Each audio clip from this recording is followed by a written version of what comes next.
examine view, you have a lot of more options available. You can select the option that you're using. We exported it as a GIF, so I'll use that one again. Where you want to import them. And let's say this were all, let's leave it on that one. And then you can drag and drop the file here, or you can choose the file from the file picker, file chooser. And let's go to downloads, and here they are. Upload, click import, and now basically I'm importing this 9 questions, and I exported, not the ones I just created, but a different one, and I imported it in the same place that I exported them from, so now I have double questions in that category.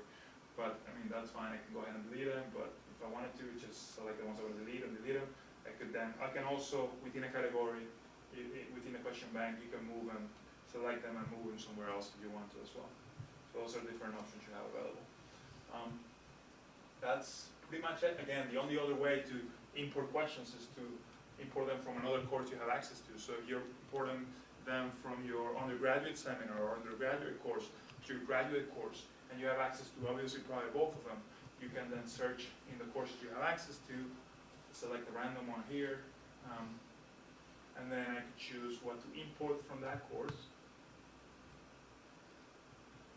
And in this case, there's not a quiz, there's assignments there, but basically you have to select it. So if it might be easier for you, and just to have a file somewhere else, to export it and then import it as a question bank itself. And for other resources, I'm going to go ahead and delete this text quizzes, because if I did this again, I would just recreate them, so that you guys can see the process. But these are all the resources we have available on the side. There's an FAQ.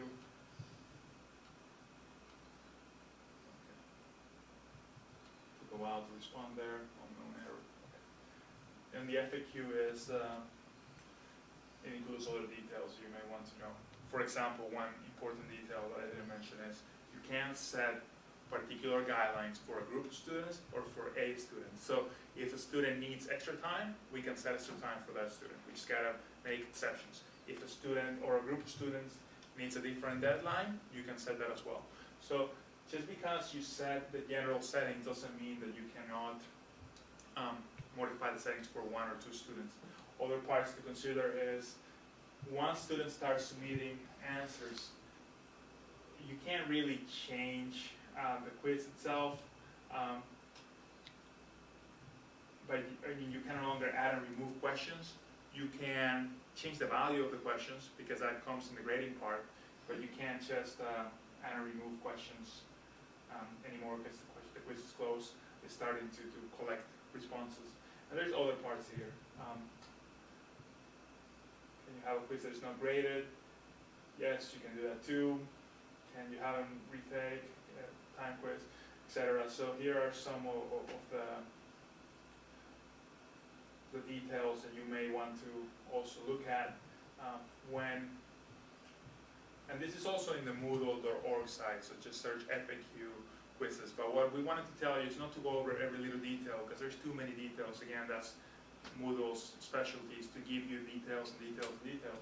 Just to tell you, if you have a type of quiz you want to create, we're pretty sure we can create it within Moodle. And we can make the exceptions that we need to make so the quiz works for your students. So let us know how we can help with the quiz, and we'll be happy to do that. Thanks.